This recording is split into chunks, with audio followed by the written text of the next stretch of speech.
topic is to bring some evidence to the fatty acid in the way to manage osteoarthritis. So the point is, as you see from Mattia's presentation, we know that cranial cruciate ligament rupture is the most common orthopedic pathology in dog. And also you see how many papers there are on TPLO. So I think it's the most investigated surgical technique in the veterinary literature. Anyhow, the evidence-based medicine show that TPLO is the gold standard treatment for such a condition, for the rupture of a cranial cruciate ligament. And we know everybody is happy. Every orthopedic surgeon is happy with this procedure. This is a slide from Brian Bill. You can rap pretty well too. You listen the voice of Brian, but actually this is what happened when we are doing the surgery in a dog that has no osteoarthritis or just a mild osteoarthritis at the time of the surgery. Excellent outcome. But particularly if we treat the dog that at the starting point, at the point of the surgery, has already a severe osteoarthritis, these are the outcomes.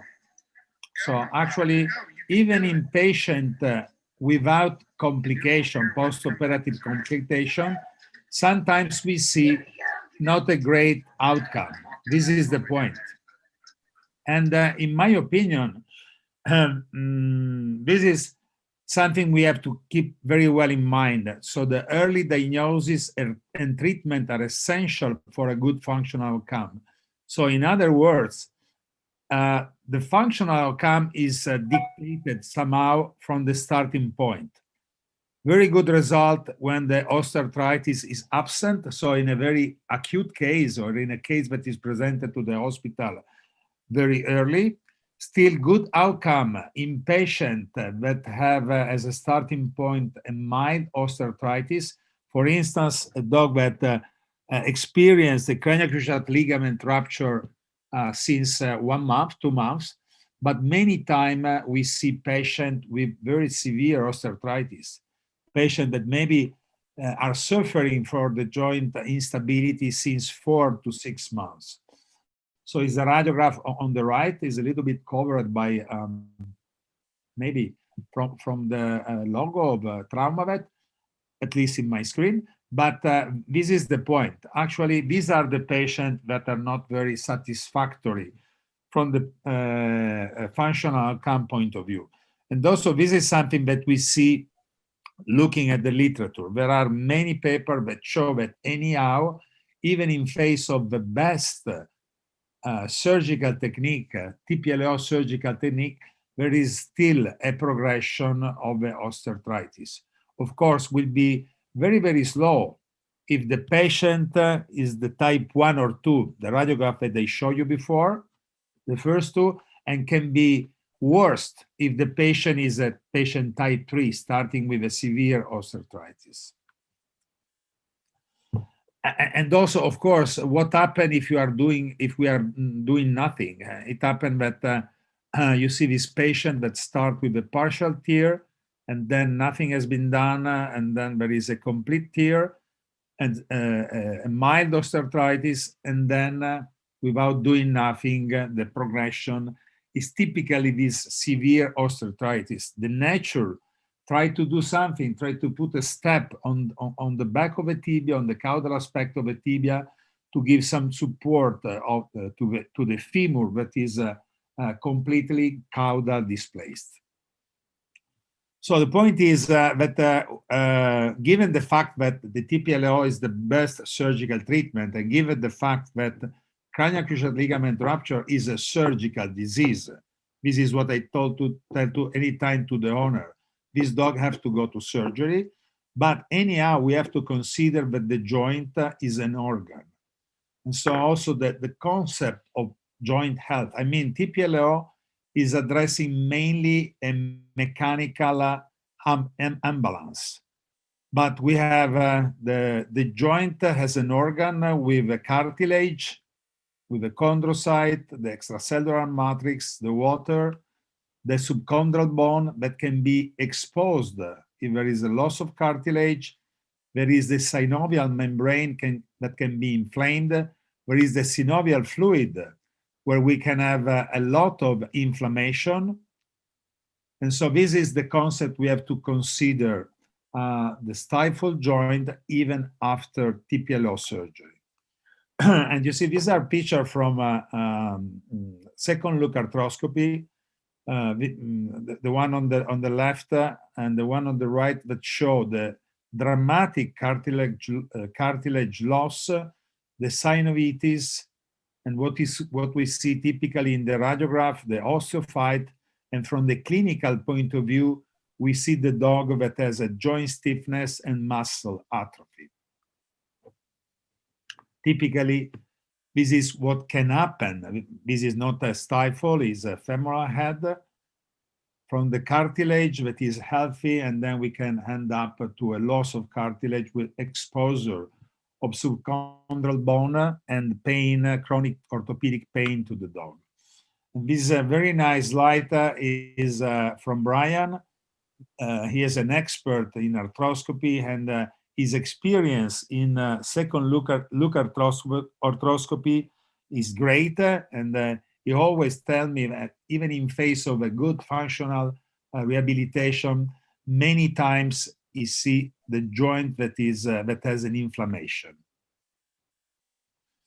And so this is not only something that belongs to the stifle, always happen also in the hip and particularly in the elbow. So the concept is that we have a prolonged joint inflammation with a long-term synovitis and the chronic low grade of inflammation that result in the progression, that stimulate the progression of the osteoarthritis. So our goal is to try to minimize this silent factor, this joint inflammation, in order to try to minimize the osteoarthritis progression. Again, these are a typical picture from the book. So what happens when a joint is affected by a persistent synovitis?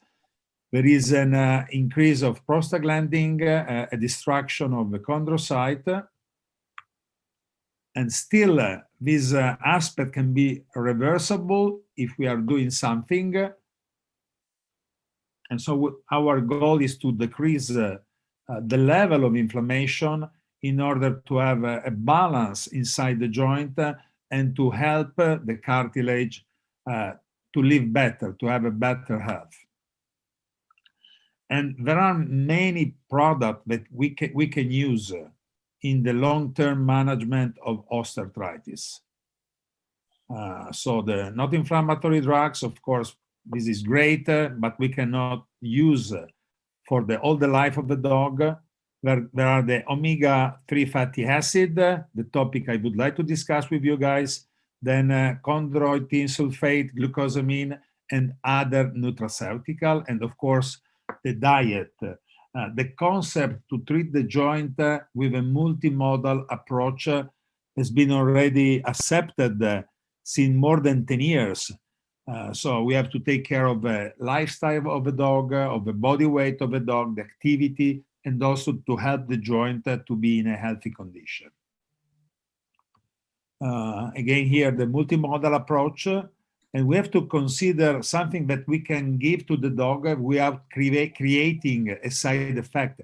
That is the typical sequela when we are using the anti-inflammatory drugs. And so the supplementation with nutraceutical, or as we will discuss briefly now with the fatty acid, is something that may help the joint. And this is something that has already a scientific background. That is the most important thing. But I am asked to talk about something, I like to see the literature that there is behind, if there is some evidence behind the product.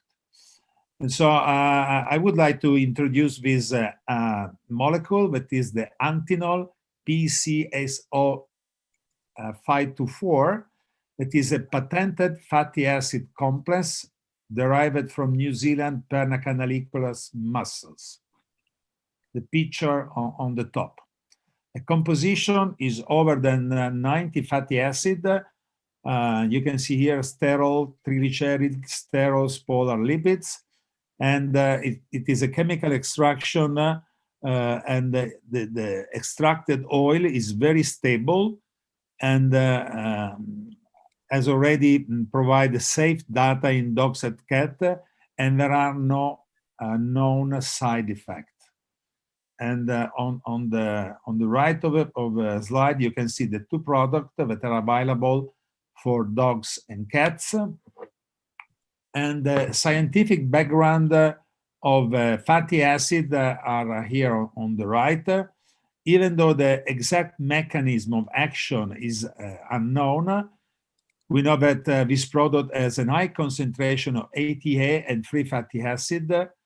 And this is something, this formula is different from other omega-3 supplement. And it is proven that inhibits the COX-1 pathway. And it is also proven that can be used in conjunction with not inflammatory drugs. And this is a value. When you can use another nutraceutical with the anti-inflammatory drugs, this is good because you can even reduce the level and the dose of anti-inflammatory drugs. And there are two papers about the antinol. The first one is a prospective single-blinded 4-week study. 4 weeks is not too much to evaluate the progression of osteoarthritis. Of course, this is, I mean, the main pitfall of this study because it's short. Anyhow, 40 dogs with hip or stifle osteoarthritis were submitted to the study, and they were divided in 4 groups.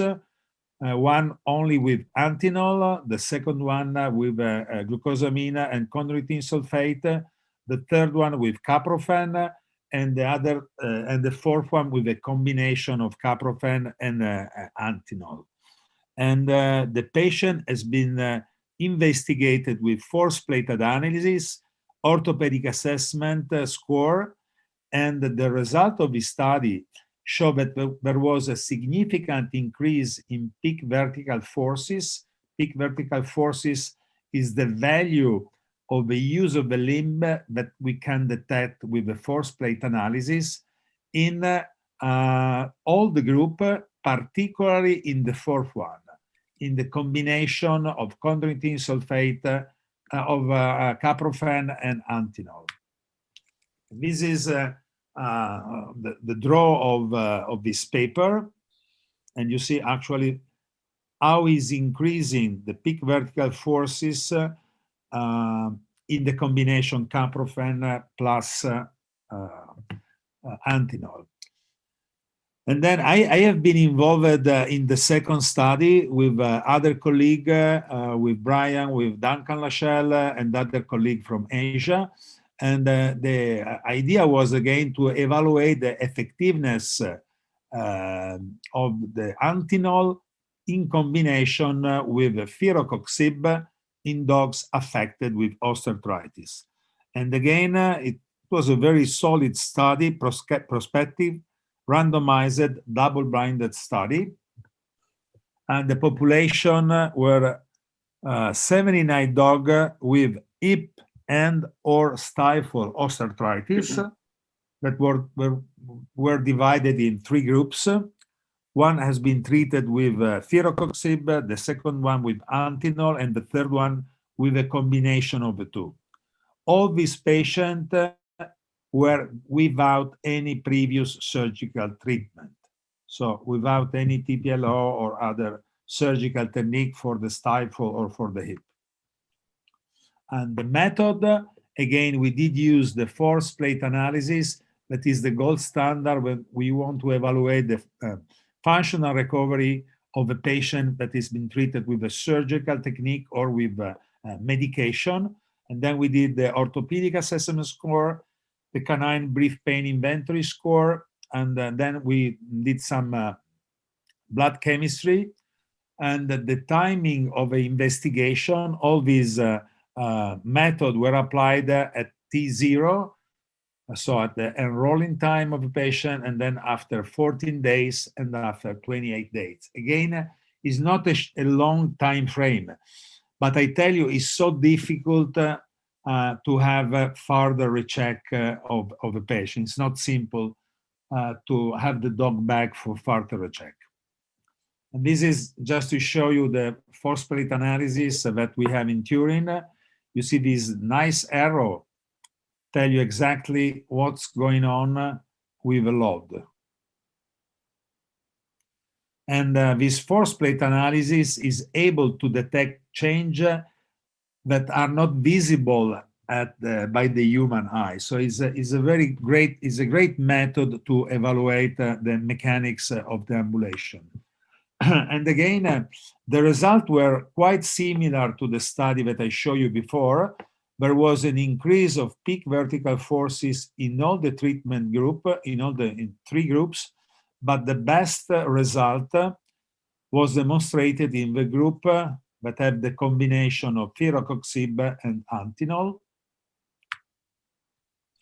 And also the orthopedic assessment score and the canine brief pain inventory score, they show significant change and decrease for the canine brief pain inventory score, but there was not a significant difference, such as we detect with the force plate analysis between the groups. And also, I told you we were checking some biochemistry, blood biochemistry, and there was a significant increase in urea and creatinine concentration in all the group, but still they were in a normal range. So in other words, this combination is still very safe for our patient. And in conclusion, the main result of this study is the functional rehabilitation of this patient affected by osteoarthritis, and this is proven by the force plate analysis, and also that the best result were provided by the 3rd group, the one of the combination of the 2, and also we saw not only a better function of the limb, but also the alleviation of the inflammation and alleviation of the pain.